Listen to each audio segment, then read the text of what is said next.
Ali Madad, from wherever you have joined us, thank you for your interest and support for this series of programs that the Ismaili International Conciliation and Arbitration Board, which I have the privilege of chairing, broadcasts on Ismaili TV during Mediation Awareness Week.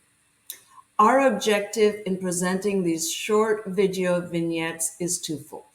Firstly, to bring awareness of the services that the Conciliation and Arbitration Boards provide in 20 jurisdictions across the world. Best-in-class mediation services for members of the Jamaat and others amongst whom we live to resolve conflicts without resorting to costly and divisive litigation. Conflict is extremely costly. It is costly emotionally, financially. It diminishes peace and harmony within families and communities. The CAB system, which is what we affectionately call the Conciliation and Arbitration Board, is designed to help murids of the Imam deal with matrimonial, family, commercial matters discreetly and confidentially within the ethics of our faith, following the laws of the lands on which we live. Our second objective is to present insights and ideas which focus on dispute prevention.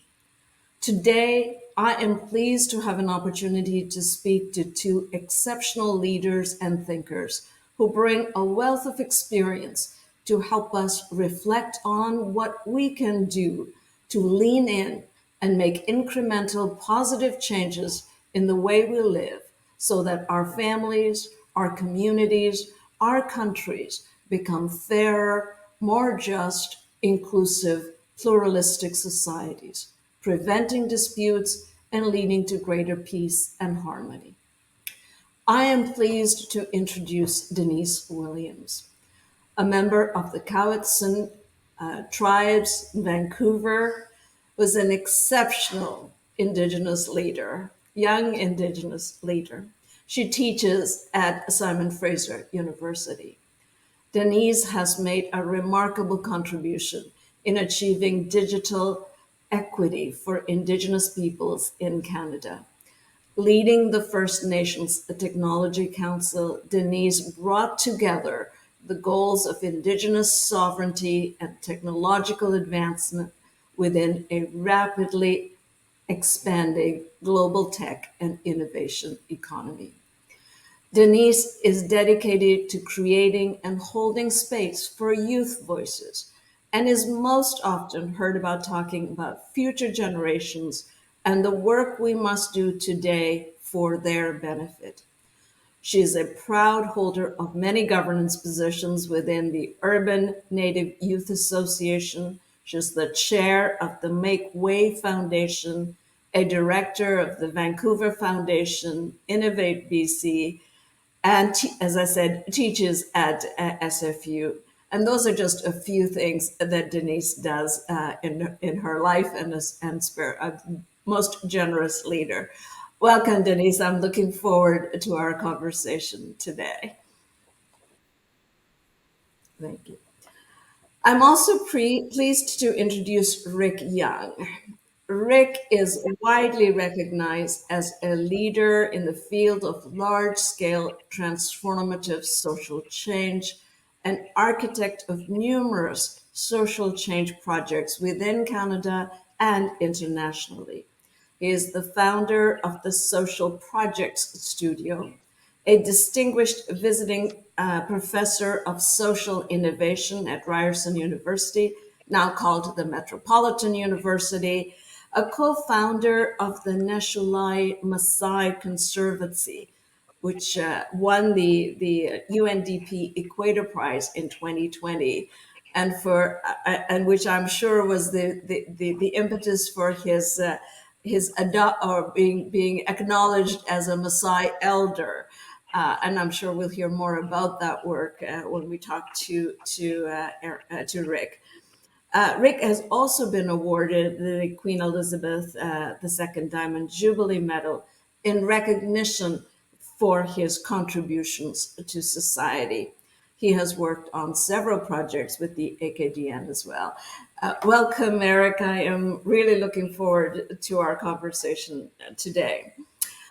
So let me start with you, Denise. Tell us a little about your work, what grounds you, what values and ethics underpin your work. Because when we were talking about this session today, we talked about how we need to do things differently as we come to deal with the challenges of and the environmental challenges, climate change, and all of the numerous challenges that confront us as societies in the future. So tell us about your work and what drives you, please.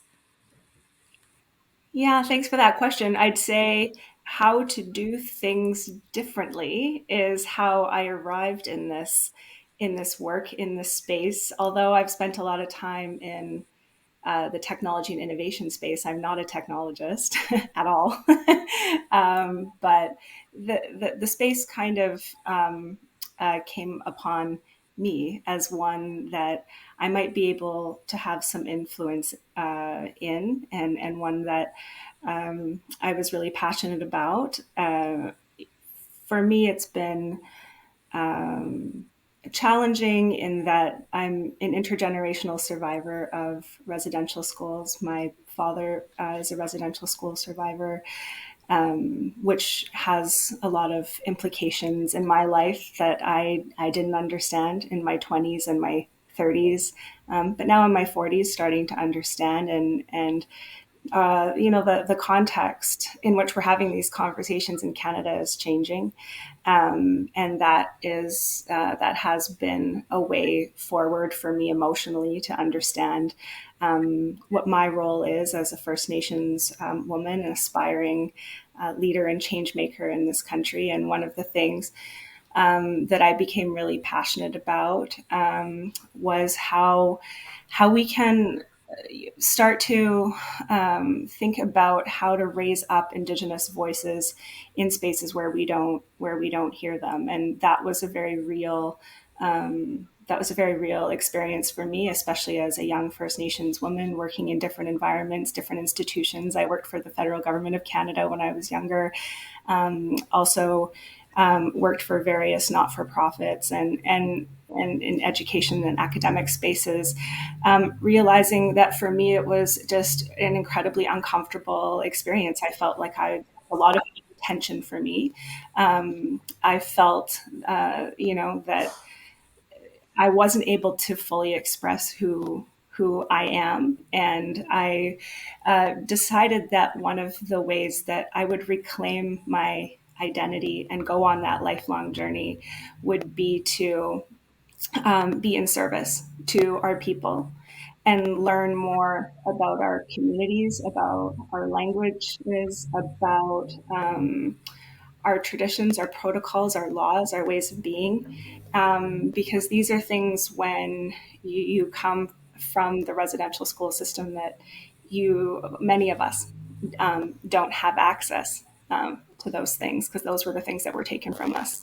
So, first act of reconciliation for me was to do that inner work and to understand who I am as a First Nations woman and to be in service, to our people and to act in whatever way that I can. And because I came upon that work in my 20s, it meant that I was often a person that could adapt quickly to different technologies, different softwares. That seemed like a place where I could have some kind of level of impact, and went on to really be a North Star for my career. Thank you. That's really inspiring. And it's wonderful to be able to have that sense of being able to bring the current technologies and future technologies to be the equalizer for what has been a very unequal distribution to date. So that's a really powerful position to be able to leverage and move forward with. Eric, your work, as I said, a lifetime of social change. And we've talked about a little bit about the Maasai Conservancy. Tell us about what precipitated your work and some of the key lessons that you have learned from your work, which spans, as I said, Canada and internationally as well, and of course, work in Kenya as well. So please. Thanks so much, Julie, and thank you also for inviting me to be part of this. It's an honor. I've had the opportunity to work with AKDN in the past, and I have great respect for the faith and seriousness of social purpose of the Ismaili community, which has always struck me as very, very special. And it's also really wonderful, although I'm here in Toronto and Denise is far away on the west coast of Canada, to share this conversation with her. Well, my work, which has been a lifetime of work in social change, started with developing strategies and campaigns to try to influence behavior to get people to be more physically fit, not to smoke, mostly health related, but not entirely. And I was the co-founder of a company that did that kind of work. We work with the Canadian government and with large NGOs and organizations that wanted to advance positive behavior change. At the time that my work was starting to become successful, the issues that I was asked to work on became more complicated. And I had a bit of a, I wouldn't say a crisis of faith, but less and less confidence that trying to move the world simply by messages and campaigns aimed at trying to get people to change their behavior was working sufficiently. This was a long time ago, in the very earliest days of the AIDS epidemic. And I was working on issues like that, what was called the war against drugs, but that was in Canada. We were just taking that phrase from the US. But the issues were very, very complex. And interestingly, while they sort of, let's say, the anchor of my profession was an interest in behavioral psychology, in other words, how the things that we think affect the actions that we take. And we thought of people as audiences. I became much more interested in dialogical processes and in the relational nature of human beings. I don't mean to get too philosophical, but it was a kind of evolving idea about where really what we are as human beings and where the possibilities for change exist. And I became much more interested in, and I think this relates to the theme of your week and your work and mediation. I'm not a mediator, obviously, but I am incredibly interested in who we are and how we are together and how that makes societies. An early project that I created that was, I think, the first public dialogue project in Canada, long before there was any technology to help this, was called The Society We Want, which really tried to frame issues in a way that people who might have very different ideas politically could come together dialogically and meet one another in a space in the middle, not necessarily to agree, but certainly to listen to one another with respect. I became absolutely fascinated by dialogical processes, and I became very interested in, because so much of my work, I guess you could say, was innovation for well-being. And I'll come back to the innovation part in a minute. And as I studied more, I saw that while we thought that our well-being was totally tied to our behavior, it actually had a tremendous amount to do with the quality of the communities that we lived in, with the nature of the connections or disconnection that we had. So we talk about inclusion, but the terrible effects of exclusion. I did a lot of work with very marginalized communities, and marginalized in so many different ways because of their economic positions in society or their ethnic positions. And so all of that work, I guess I'd say that my entire life has been a dialogue with my work, trying to understand what we're made of and how we can make ourselves a little bit better together. And that's exactly what this is all about, right? It's being able to make those kind of Denise, over the years that you've done this work, what are some of the key sort of either success factors that you think are fundamental for us to move forward as societies? And what are the key challenges that you have seen in this work that you've taken up? Well, a lot of the work that I've been focused on for the last number of years is achieving digital equity, specifically for First Nations communities and peoples. And you mentioned up at the top, that there may have been some success, in achieving that. And my estimation of where we are in Canada is we're actually still woefully behind. First Nations communities still remain the least connected to sustainable and affordable technology, and this is still something that we need to put our minds to. We need to build political will and resourcing for. So I'm still to this very day working on a First Nations digital equity strategy, Canada's first for First Nations peoples, and central to that is ensuring that we center First Nations voices in that conversation. And so one of the challenges with achieving digital equity is that it's a multi-jurisdictional and fairly complex in terms of the number of stakeholders issue. So we've got federal government, provincial government, corporate sector, a number of First Nations communities, especially out here in the West, that vary in size and what they're actually looking for in terms of integration of digital technologies into their communities and into their lives.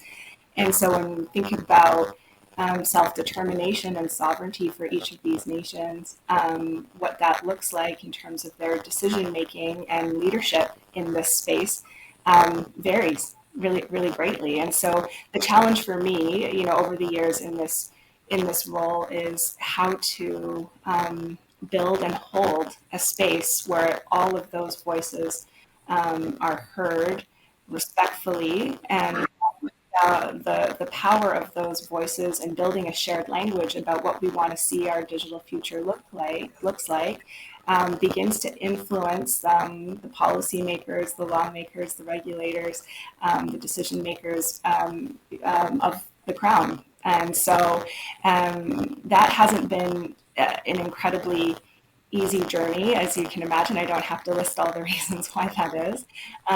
But for me in building that table, the most important thing is to uphold my values as a First Nations woman and make sure that everyone I'm inviting into that space knows that I am coming to that space with humility, that relationships and relationship building out here on the West Coast, and the Chalmers phrase is "sawak." It means we're all one, we're all connected. And so bringing that way of thinking into every conversation that we have is key. Ensuring that I'm demonstrating and that any space that we're building shows love and reciprocity for one another and for what we want our future to look like. These things that we can agree on, even when the things during the day, sometimes how we get there is sometimes a more dynamic conversation. And then ultimately the responsibility that we have, as people gathering to make good decisions together, and to ask ourselves, how do we know what we know, and how are we going to work together into the future? And I find that humor is a pretty key way for us to manage, at times really difficult conversations. And what I mean by that, I don't mean that in a light way. I just mean, the way that we relate with each other and hold our relationships and our dynamics gently, is so important to us being comfortable, I think, in having the kind of generative, open, vulnerable conversations that we need to have to actually make change. So, I think that we've had some successes in that way. And yeah, maybe I'll leave it there. Thank you. That's great. And Rick, I'm sure that your work, some of the ideas that Denise has mentioned resonate with there. Is there an example that you can illustrate that for?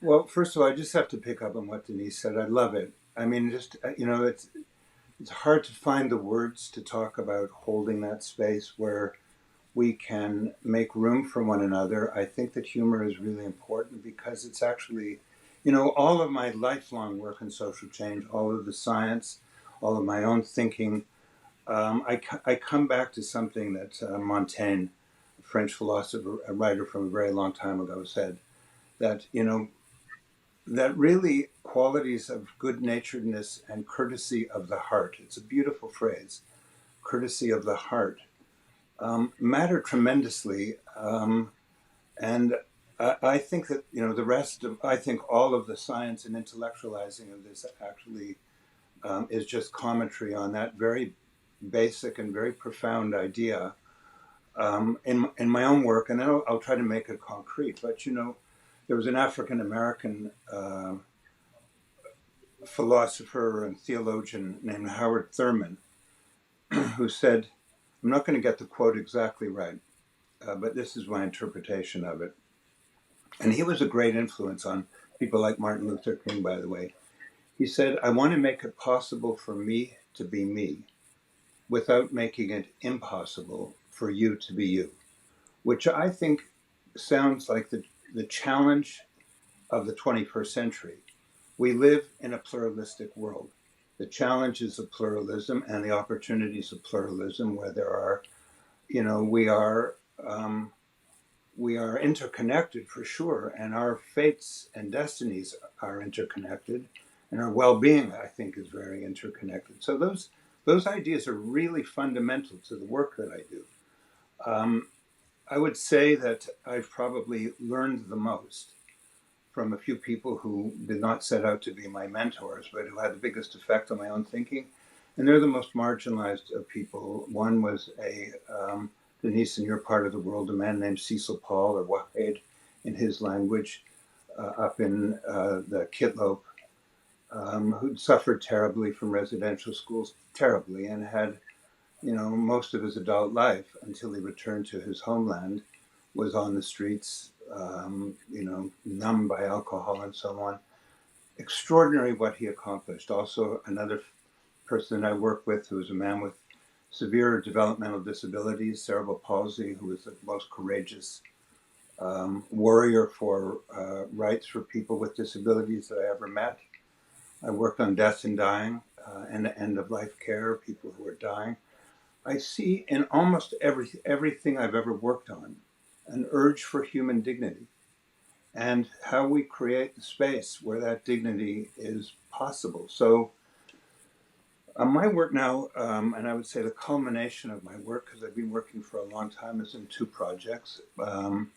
One is on the idea of social trust, which all of my work has led me to believe that creating that the bonds of trust that we can have amongst one another. Well, let me say it as simply as I possibly can. Social trust makes us or breaks us. And when we have trust among one another and in societies and in communities, our health is better, our democracies are better, our openness to pluralism is better, our response in the face of emergencies, our resilience is better. It is an extraordinary quality of the commons. But the obverse of that, mistrust, which is growing, and it grows because we lose those courtesies of the heart to try to figure out how we hammer out the conditions of our coexistence together. Life is hard now. It's much harder than when I was young. The world is facing the pressures of climate change, resource depletion, conflicts. We have this sense that the things the ideas, the sort of comfort in a world that was getting better, that fundamental liberal idea is falling apart. So the challenges we've got, and human beings aren't necessarily very good when it comes to battles over resources, and we are turning against one another. So, at the height of the Syrian refugee crisis, I was asked to come to Brussels and give a talk, a keynote address to the European Council of Refugees and Exiles. And I think I made a pretty obvious point, which is that's not my area of expertise. Human displacement at a very large scale is a fact of 21st century life. Obviously, it's linked to climate change, but not only, but to poverty and violence, and to the failure to make stable communities in places, means that there is a very large and increasingly large displaced population. And so how we create the conditions for effective social, not just inclusion of those who are displaced, but cohesion in the communities where people are moving into, I think is, along with climate change, I think it's the biggest challenge that we've got. So I've developed this project on social trust and how we can localize the ability to measure and assess social trust and act on it.